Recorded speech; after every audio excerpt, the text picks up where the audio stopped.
This is my first unhaul video. I have gotten rid of a few books, like 1 or 2 at a time, but this is a chunk of them that it's time to say goodbye to. These are books I either read and did not care for, or DNF'd. Started them, no interest in finishing them. For the most part, I plan on putting these in the local free little libraries around my town.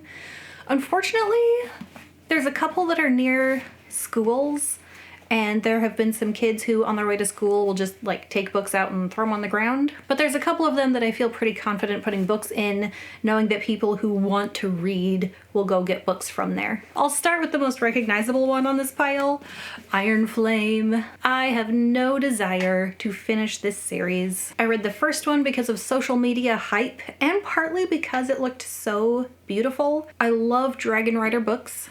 Dragon Rider School, Magic powers when you bond a dragon, love all that stuff. And the first one, I knew I was not the target audience. I'm not big into romantasy, but it was good enough that I thought, you know what, I'll read the next one. Why not? Why not keep up with a series that's popular? And somehow the cover is even more beautiful than the first one.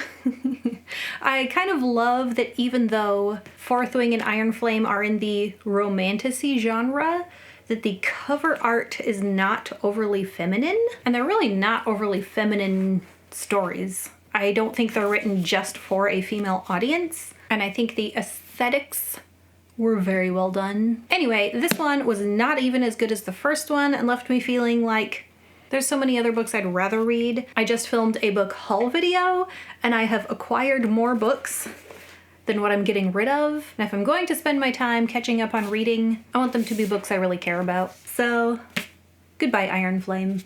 I would unhaul the first one, but I have the ebook in my Kindle library, so I guess I can just like remove it.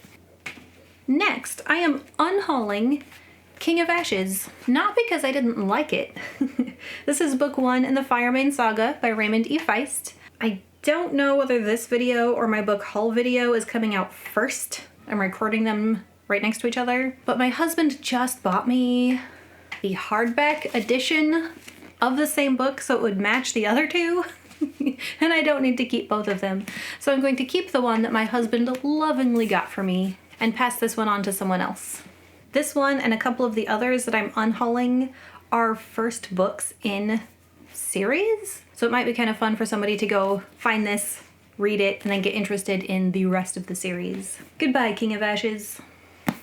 The next one, Frankenstein. I'm kind of sad about this. I wanted to like it. I should have known what I was getting into. And it's not even so much that it was a horror book, because I don't like horror. It was just more depressing. It's one of those books where everybody dies. I don't know. It was just giving me this feeling of unhappiness. And I feel like a lot of the reasons that a book or a story sticks with you is less about what it's about and more about how it makes you feel. And I didn't like how this one made me feel. So I'll go stick it in a little free library and hopefully someone goes, oh look, an old classic, I would love that. So goodbye, Frankenstein and Frankenstein's monster. Frankenstein was a DNF, by the way. Another one that I DNF'd, did not finish.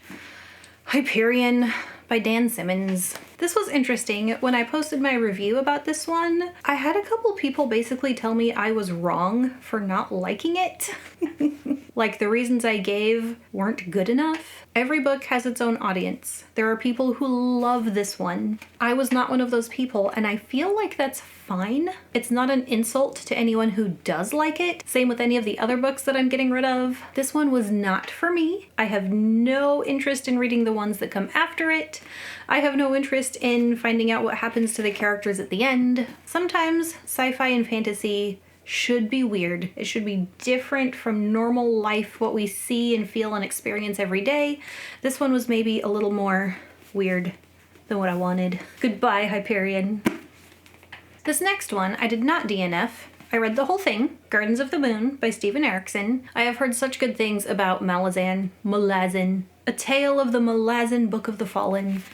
I follow people on Instagram who love this series. Everyone says the ones after the first one get better.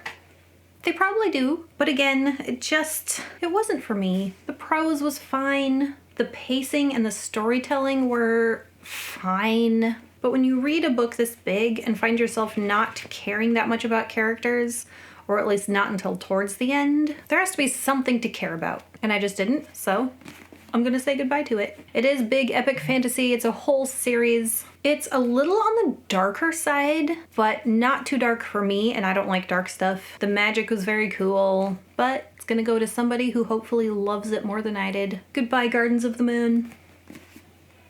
Another one that's part of a huge series, and it's not for me. Terry Pratchett, The Color of Magic. I have heard that you shouldn't start with The Color of Magic, even though it's technically the first one. It's not recommended as the starting point. But after reading most of it, because I did not finish it, I got a clear enough idea of how Terry Pratchett writes to see that it's not for me. It's not the style I normally go for. He writes a lot to be humorous, and humor is very suggestive. Maybe the humor is suggestive. It's very subjective. And it's not my style, which means there's going to be a lot that just doesn't do it for me. Brandon Sanderson has discovered that he loves Terry Pratchett, and after reading this, I can see why, after seeing what Sanderson's own sense of humor is like. I also know that Terry Pratchett kind of likes to point out the ridiculous things about how society works and then try to make us laugh about it or see the ridiculousness of it, and I can appreciate that. I'm not gonna get into Discworld. There's so many of them. I like the idea. I liked reading about the turtle on the elephants and stuff. There are no maps. You can't map a sense of humor. Goodbye, The Color of Magic. I hope you make someone's day. A total of 6 books I am unhauling. My hope is that by taking these books off my shelves and putting them out where other people can appreciate them, that there will be more people who can say they had a great reading month. And if you disagree with me about any of those, let me know which ones you actually liked, or if you're like, yeah, I wouldn't have that on my shelf either. And happy reading. Bye.